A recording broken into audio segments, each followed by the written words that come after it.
Right, here at 12, we're going to have a little go at PicsArt today. So following on from the task that Mrs. Chaddock gave you to draw the eye, we're going to have a look at doing some distortion within the eye using photography and PicsArt.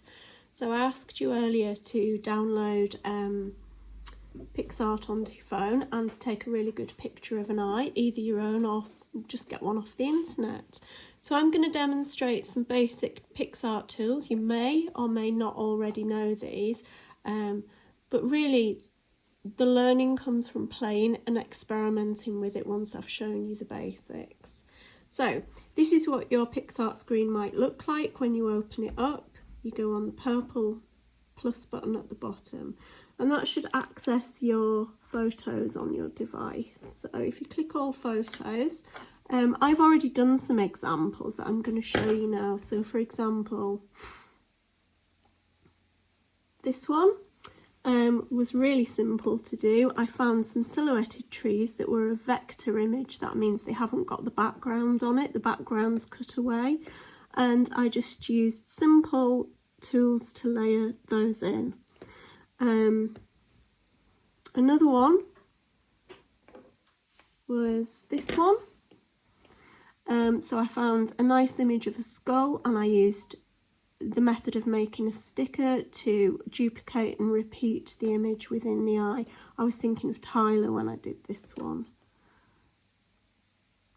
And then other things, if you look at this one, I was thinking of putting the trees around the centre of the iris, and this was it finished, which could be a little experiment to go in your book as you start exploring your ideas. So basically the learning is the techniques, but it's the way you go away and use these techniques that's important. Right, so let's get started with some basics. We're going to start off with how to make a sticker. This is really good if you want to layer different things in and use them multiple times. So we start off with the image, and it needs to be a nice, crisp, clean, high resolution image. If you look at the tools along the bottom, these are all folders full of different effects. We're going to use tools today. If you want to experiment with the other ones at some time, that's fine, but for today's lesson, we're sticking to what you're being shown. So open up your tools box and we're going to use the free crop. I'm using the crop to select the area that we want to make into a sticker. So if you've got a pen that you can use with your device at home, it will make this task a lot easier. So I use my tool. If I click on my brush tool twice, you can change the size of the tool that you're using, but I like to do my main bits quite big and easy, and then I use the eraser tool to neaten it up. So I've got my area selected. Now I click on my eraser twice and I get the slide bar up, and I'm going to fine tune now. So I can do that by zooming in. Again, it is a little bit tricky with your finger, especially I'd say if you're working on a phone screen. It's a little bit easier if you've got an iPad. So I am rushing mine. You're going to be much more careful with yours. So I would go all the way around. I would carefully cut out the bits if there's any holes in. If you go wrong, like I've just done, you go to the top and use your back tool. You can zoom in. So you're going to do that really carefully if you want to make a sticker.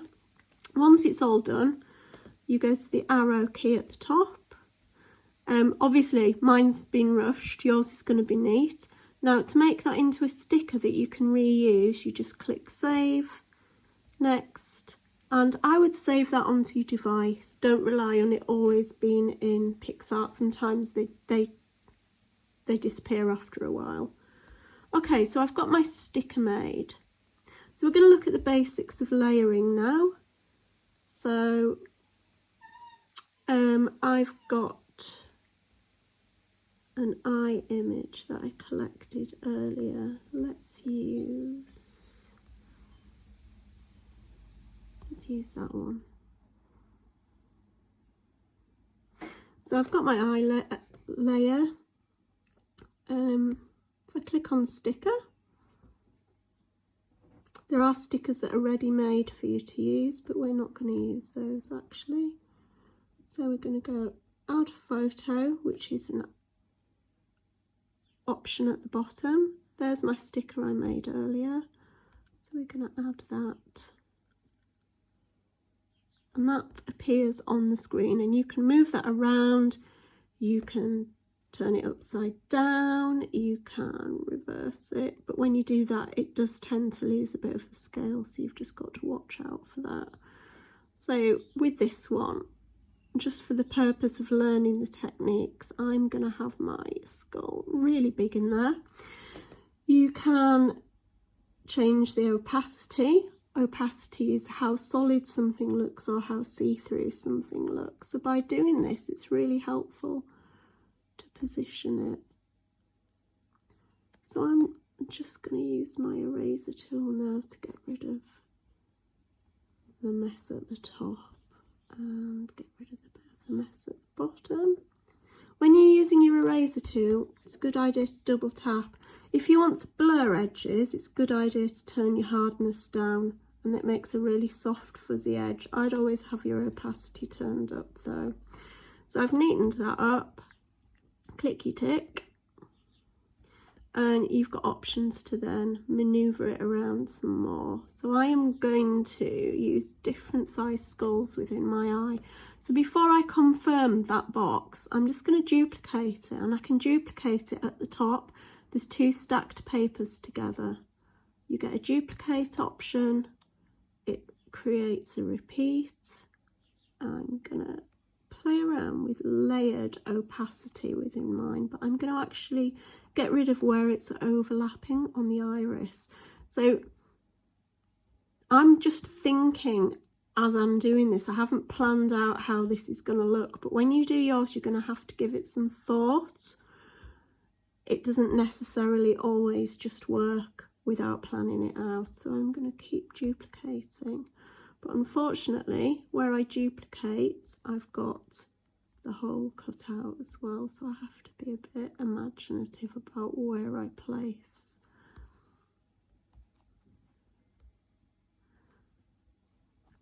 Okay, and you could just keep going. I think for this piece of work, I would just keep duplicating my skulls till it filled the iris. That's the coloured part, but I'd play with opacity to get different effects, different depths within my work.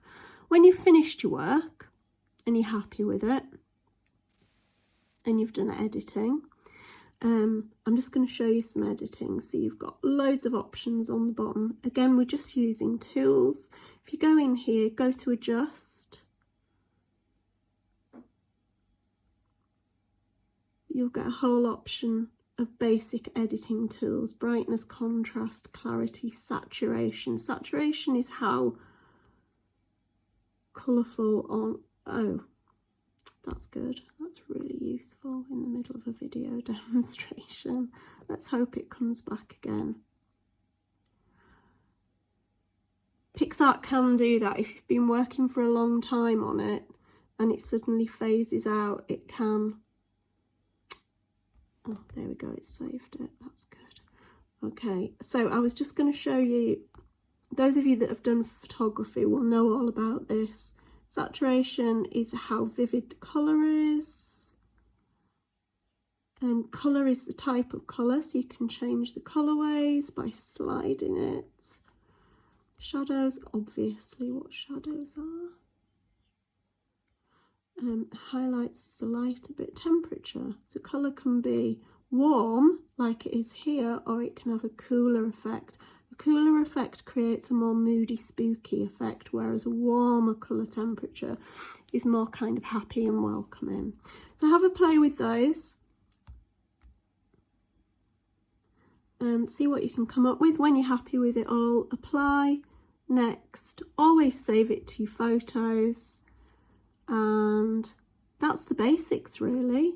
So we've learnt how to use a sticker, we've learnt how to layer and duplicate. There's some basics on the effects. When you've done them all, what I want you to do in Classroom, I've made a document template for you all. I want you to insert your edits into there, and I'd like you today to come up with 6 different edits. I want them all to be based on an eye, not necessarily the same eye, but all the things that you put inside need to link to your project and your theme, your topic for your project. So I'll look forward to seeing your work at the end, and I'll give you some feedback before I see you again the following week. Thank you.